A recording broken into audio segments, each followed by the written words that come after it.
Senyum di wajah Xiaoyan menjadi jauh lebih redup. Tangannya perlahan meraih bunga sasuan di sampingnya saat dia berbicara. Senyum di wajah Wang Chen tanpa sadar menjadi lebih tebal setelah mendengar kata-kata beradrenalin dari Xiaoyan.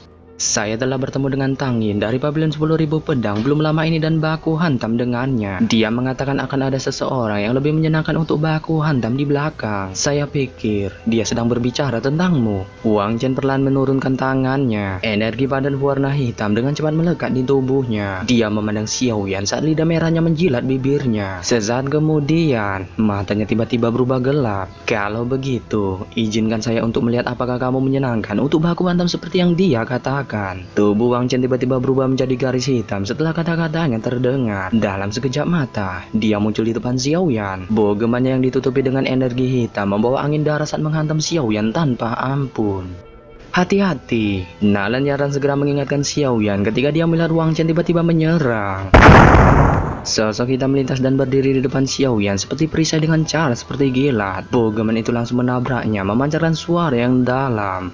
Tangan pengikis tubuh. Bogeman Wang Chen dengan cepat menyebar dan berubah menjadi warna hitam yang meresap. Anehnya, serangan itu melewati bunga sasuan dan menuju ke arah tenggorokan Xiaoyan. Tatapan Xiaoyan dengan serius mengamati tangan hitam ini yang dengan cepat diperbesar di matanya. Sesaat kemudian, matanya membeku. Api hijau melonjak di bogemannya dan dia langsung melemparkan bogeman itu ke arah serangan Wang Chen. Bogeman itu mengenai tangan hitam dengan sangat akurat dan panas dari api hijau itu menyebabkan tangan Wang Chen memancarkan asap putih. Api surgawi. Baku hantam itu berlanjut sesaat sebelum ekspresi Wang Chen berubah. Kakinya segera mundur dan dori dalam tubuhnya melonjak. Segera dia memaksa keluar api hijau itu dari telapak tangannya dan ekspresinya perlahan menjadi suram ketika dia melihat nyala api itu. Xiaoyan menjadikan jarinya dan bunga sasuan dikembalikan ke dalam cincin penyimpanan miliknya. Dia langsung melirik Wang Chen. Wang Chen tersenyum dengan cara yang ganas ketika dia dilirik oleh Xiaoyan. Dia bahkan tidak melihat Wang Tian dan dua temannya saat tubuhnya mundur dan memasuki kabut tebal. Xiaoyan tidak mengejar Wang Chen yang mundur saat ini. Sebaliknya, tatapannya beralih ke arah Wang Tian dan DKK yang agak jauh saat dia dengan cuek berkata, "Mengapa kalian masih di sini?" Mendengar ini, Wang Tian dan DKK segera berjuang untuk bangkit dan melarikan diri. Xiaoyan hanya menghela napas dengan lembut setelah melihat Wang Tian dan DKK melarikan diri dalam kesengsaraan. Dia berbalik dan menatap Nalan Yanran. Untuk sesaat, dia tidak tahu apa yang harus dia katakan. Segera, suasana menjadi sunyi senyap. Nalan Yanran secara alam tidak mengatakan apa-apa di hadapan suasana yang membagongkan ini. Tangannya dengan lembut mengusap bulu halus rubah putih, sementara matanya diturunkan. Apakah kamu juga berencana untuk pergi ke kolam darah Gunung Surga? Keheningan berlanjut sesaat sebelum Xiaoyan akhirnya batuk dan mengambil inisiatif untuk berbicara. Iya dong, meskipun saya tahu bahwa sangat sulit bagi saya untuk mendapatkan salah satu dari 10 tempat itu dengan kekuatan saya. Kemungkinan perjalanan ini bisa dianggap sebagai pelatihan. Nalan Yarnan sedikit mengangguk dan dengan lembut menjawab. Xiaoyan menggosok tangannya dan tiba-tiba merasakan terkendala. Dia merasa ragu sejenak sebelum bertanya, kenapa kamu di sini sendirian? Tangan yang digunakan Nalan Yanran untuk menggosok rubah putih itu segera berhenti. Dia mengangkat matanya yang cantik untuk pertama kalinya menatap Xiaoyan dan berkata, "Guru sedang melakukan meditasi. Karenanya, saya keluar sendiri untuk mencari pengalaman." Apakah kalian berdua baik-baik saja selama bertahun-tahun ini? Tatapan Xiaoyan melayang saat dia bertanya. Nalan Yanran tersenyum ketika dia melihat ini. Dia dengan lembut bertanya, "Kamu ingin bertanya tentang guru, kan?" Tubuh Xiaoyan menegang ketika dia mendengar kata-kata Nalan Yanran. Dia dengan lembut menghela napas dan bertanya, apakah dia baik-baik saja? Mata Nalan Yanran redup ketika dia mendengar kata-kata Xiaoyan. Dia mengangguk dan menjawab, "Alhamdulillah, guru baik-baik saja." Apakah dia juga di wilayah utara dataran tengah? Xiaoyan bertanya sekali lagi. Suaranya menjadi sedikit panas. Nalan Yanran memilih untuk tetap diam saat menghadapi pertanyaan Xiaoyan. Beberapa saat kemudian, dia akhirnya berkata, "Guru menginstruksikan saya sebelum saya pergi bahwa saya tidak diizinkan untuk memberitahu siapapun di mana dia saat ini, terutama kepadamu."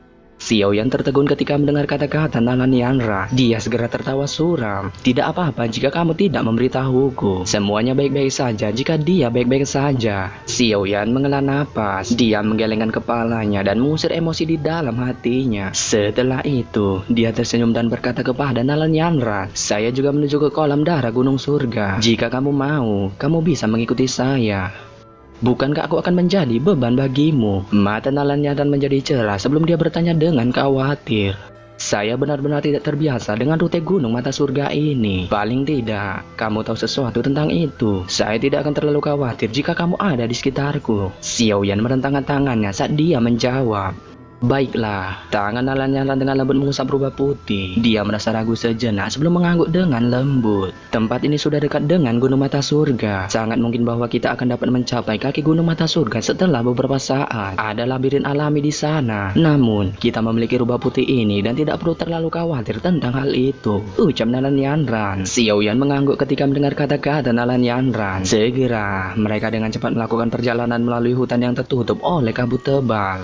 Memasuki Gunung Mata Surga ini bukan berarti kita merasa aman. Sebaliknya, itu bahkan lebih berbahaya karena seluruh Gunung Mata Surga ini sedang dikendalikan oleh suku binatang ajaib yang kuat. Mata Nalan Yanran melesat ke atas saat dia melirik Xiao Yan yang mendengarkan dengan penuh perhatian di sisinya. Suku binatang ajaib? Seperti apa kekuatan mereka? Xiao Yan terkejut terheran-heran dan dia segera bertanya. Suku binatang ajaib ini disebut suku tikus menelan emas. Meskipun kebanyakan dari mereka adalah bintang ajaib peringkat 2-3, jumlah mereka sangat besar sehingga cukup menakutkan. Tentu saja, wujud sebenarnya dari suku tikus menelan emas ini masih menjadi binatang ajaib yang dapat berubah menjadi bentuk manusia. Mereka adalah pengendali sejati dari Gunung Mata Surga ini. Dikabarkan bahwa pemimpin suku mereka juga telah mencapai peringkat 7. Kekuatannya sebanding dengan bintang 6 elit Dozong. Nalan Yanran berbisik kepada Xiao Yan. Dengan suku binatang ajaib yang menduduki Gunung Mata Surga ini, bagaimana orang bisa menikmati kolam darah Gunung Surga ini? Mungkinkah hal yang unik seperti itu juga memiliki daya tarik yang besar bagi binatang ajaib, kan? Xiao Yan merasa ragu dan bertanya. Mereka memang ingin mendominasinya. Namun, apakah kamu berpikir bahwa faksi manusia lainnya akan setuju? Nalan Yanran menutup mulutnya dan tertawa pelan. Dia berkata, saat itu, baku hantu besar meletus di Gunung Mata Surga ini karena masalah kolam darah Gunung Surga. Pada akhirnya, suku tikus menelan emas yang mengalami kekalahan. Mengapa mereka berani memonopoli kolam darah Gunung Surga? Itu pertanyaanmu. Meskipun mereka telah kalah, para ahli manusia yang terlalu kuat tidak dapat memasuki Gunung Mata Surga karena beberapa efek khusus dari tempat ini. Sebagai imbasnya, faksi-faksi ini takut bahwa suku tikus menelan emas akan dengan kejam menyerang generasi muda mereka. Jadi, mereka akhirnya mencapai kesepakatan. Suku tikus menelan emas akan menempati 2 dari 10 tempat di kolam darah Gunung Surga. Hanya 8 tempat yang tersisa untuk digunakan faksi manusia jika kemampuan mereka cukup untuk sampai ke kolam darah Gunung Surga. 8 tempat. Xiao Yan terkejut terheran-heran ketika dia mendengar kata-kata Nalan Yanran. Tidak terduga bahwa situasinya bahkan lebih suram daripada yang dia duga.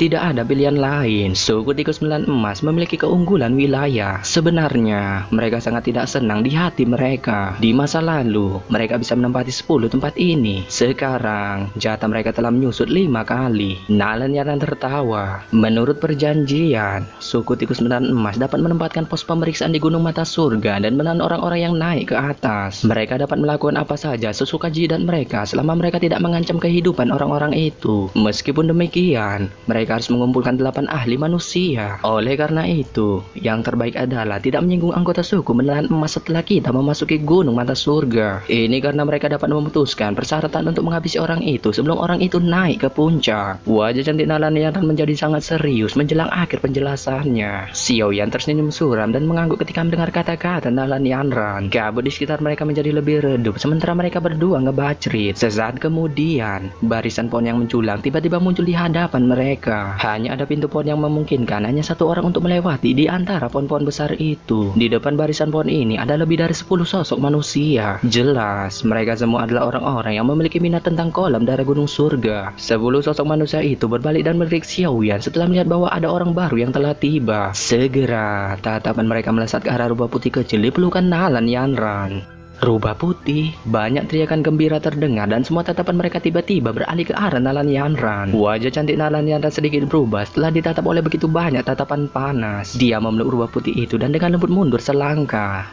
Ikuti aku, tidak perlu takut. Xiao Yan meyakinkan Nalan Yanran. Segera, Doki melonjak keluar dari tubuhnya. Aura yang kuat dari Xiao Yan segera menekan semua orang ini yang akan membuat masalah.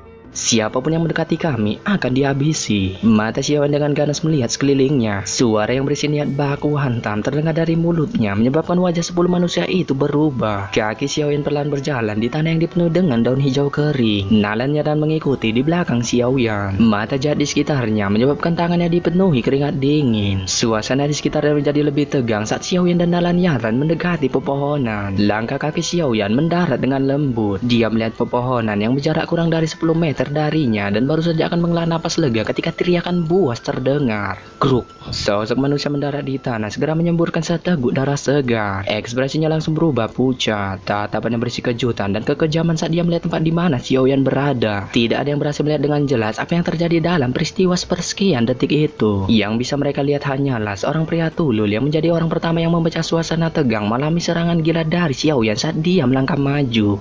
Aku tidak akan segan-segan mewassalamkan kalian jika ada yang mengikuti jejaknya.